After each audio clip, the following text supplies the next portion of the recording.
If the human race had a childhood, and it was anything like a human childhood, it would have been spent very near its mother, and its first deity should by rights be Mother Earth, whose lap we all lay in.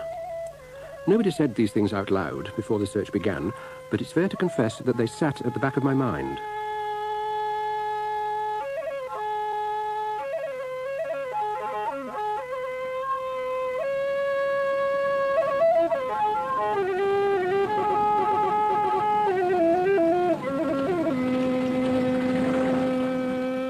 This was to be the search back to simplicity, back to childhood, back to something primal.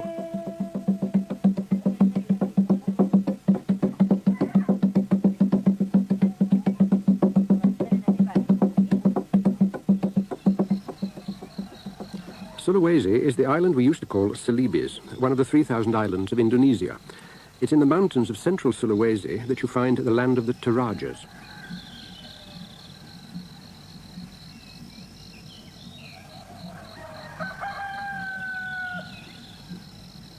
When I first heard the words primal religion, I thought in terms of scattered remnants and small numbers. It's a shock to discover that this label covers the way of life of 200 million of the world's inhabitants, among them the Torajas.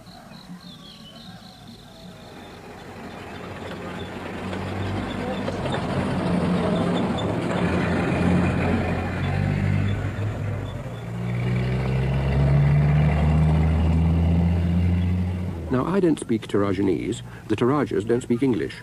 Our link was Eric Crystal from the Center for South and Southeast Asia Studies in the University of California at Berkeley, and one of the 3 or 4 outsiders who speaks the language. There's no way around the fact that the Torajas I came to know about are Torajas reflected through an American anthropologist. I think I could fairly say I've become more a partisan than a detached observer.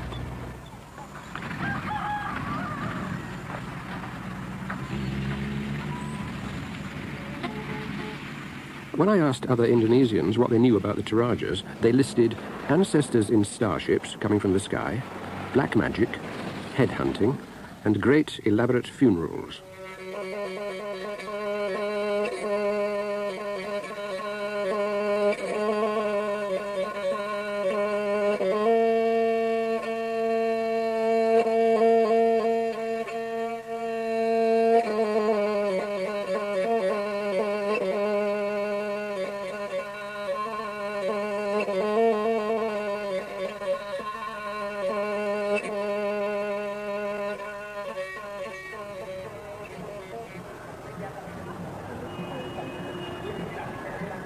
Eric Crystal kept saying he wished we had a helicopter.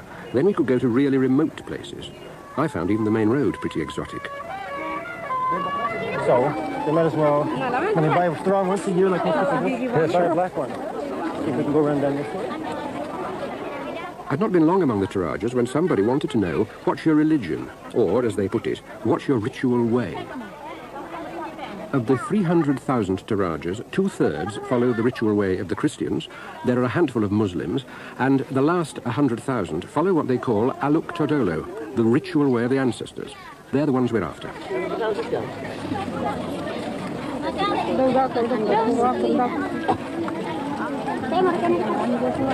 What's this stuff they chew? Yeah, people here, like all over Southeast Asia, chew betel nut. Oh, I see. And the combination of a betel leaf and lime powder to make their mouths kind of red. These are little shrimp that come from the rice paddy. Shrimps? Yeah. Like whitebait? Now let's see what we can find to have any food here. Di balok ra ketulemo, Indo. Di balok. Di dakat tunas ng lemo, di balok ra ka patungong kwa. Man kemudian dia tu duami. Di balok ra ka batutai. Oh, What are you asking them? Oh, she said, I asked her, how about your grapefruit? Maybe we could buy one of those grapefruit because it's so warm here.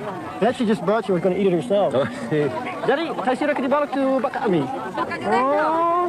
When you talk to them, why'd you go, oh, at the end of every sentence? Well, that's the way they talk. Daddy, tayo ka to lemo?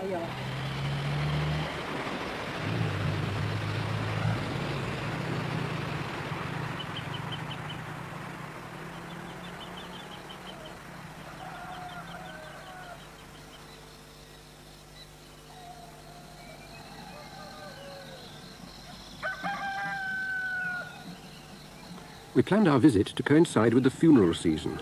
The big social event of the Toraja calendar is the funeral.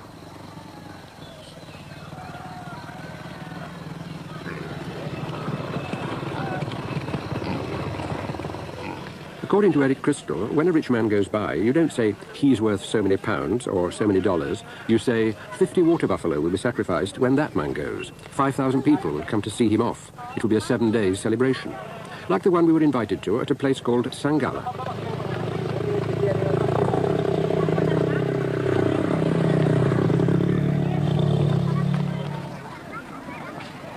The bamboo stadium had been put up specially for the occasion to house what turned out to be a sort of funeral Olympics, with processions, buffalo fights, ritual dancing, animal slaughter, eating and drinking.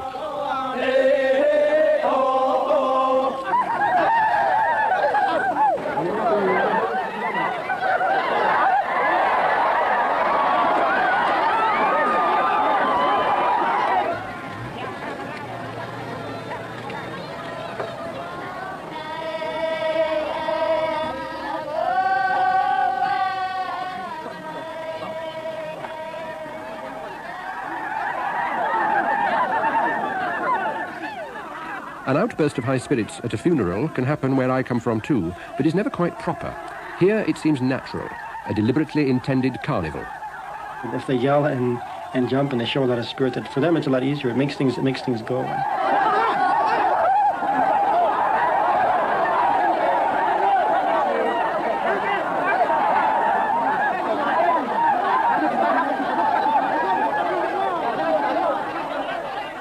There in the centre is the pavilion where the body lies. I suddenly realised I'd spent half a day at a funeral and hadn't had one funereal thought. This is the funeral of the last wife of the last king of Sangala. She's been dead 3 years. She's about to be processed into an ancestor. It's also the first Toraja ceremony to be advertised abroad as a tourist attraction, but I didn't quite anticipate this.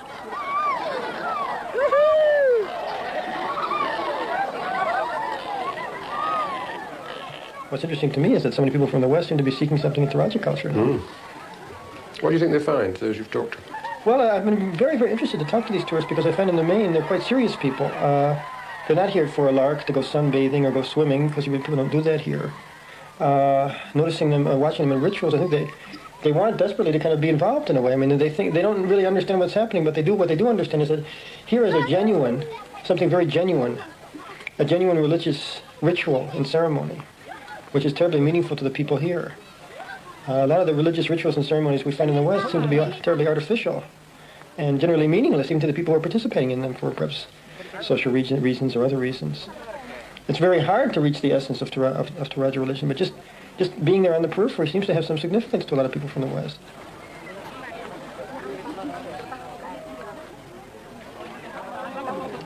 The man in the light shirt is the dead queen's stepson.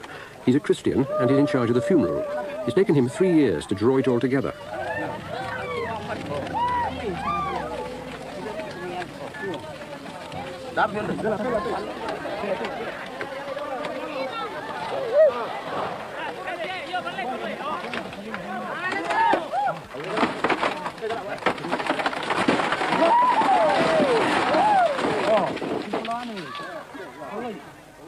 I asked them what they were doing. What we're doing, they said, is giving the dead queen a state entry into the land of the souls. She'll arrive there flanked by the souls of all the dead buffalo, and her burning pavilion will rise from its ashes and be there before her. Well, people say in the old days that the whole ceremonial ground at a funeral was burned down, but now it's simply too much of an expense. It's quite a luxury. And what isn't burned down is usually quickly dismantled. In a few weeks' time, there's not even a vestige of this great ritual.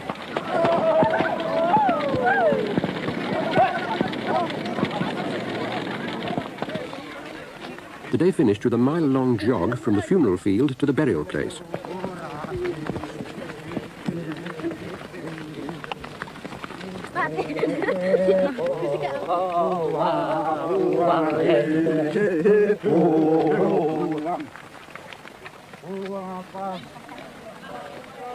I asked Eric about the portable image. This image, which is so-called Tau statue, carved in Nanka wood of the deceased, which passed away quite a time ago, is constructed only in the large 7-day death ceremonies. Only people of considerable wealth I usually presented with this type of an image. Why do you say passed away rather than died? Well, so died seems something more abrupt. People here, they just say, he's dead. Matemo. And that's it. You know, they don't use these types of euphemisms. Yeah. But you use a euphemism. I do. Well, I'm not from here. I'm from the West. And I think it's an inability to directly confront the fact of death, typical of Western society.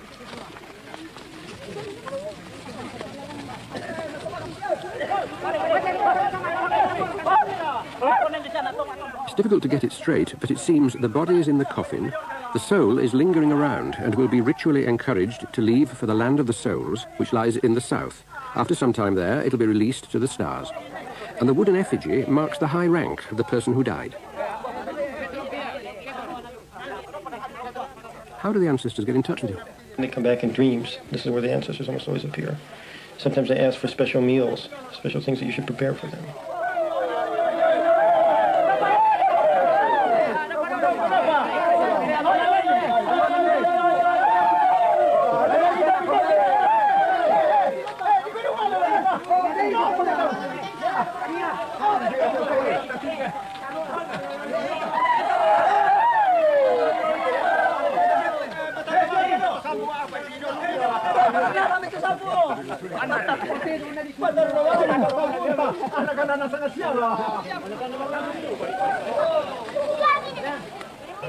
Now, the Queen was having her headscarf tied when a visitor moved in and offered his baseball cap. I'm sure he meant well, but should he have done it? There's a great taboo to fool around with these statues. That is, you may never go up and touch them except if there's a specific ritual or reason to do so. And you're not supposed to talk dirty or urinate or defecate in the vicinity of the Tao statues. And if you bother these statues or molest them in any way, you're liable to get sick, and your stomach will get very big, and you could even die.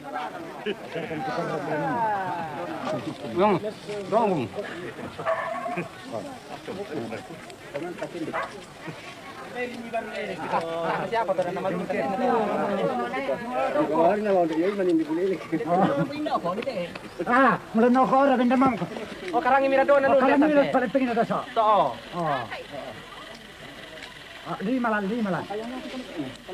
Palalap sini. Ya, di kolam apa ni?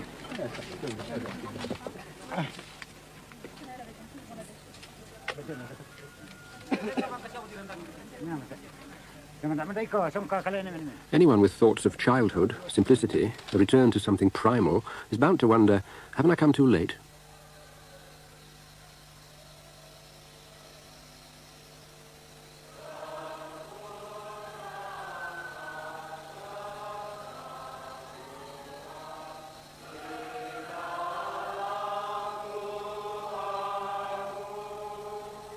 Yes, say the Christians, you've come too late. We brought the schools, we brought the hospitals, we brought the gospel.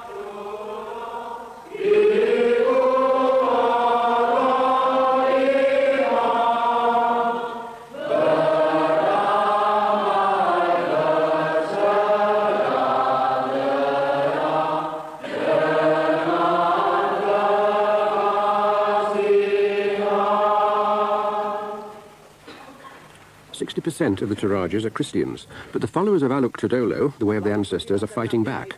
How, they argue, do you measure the depth of someone's allegiance? What a man or woman will do in sickness, in a crisis, or when the ancestors call. And another thing, they say.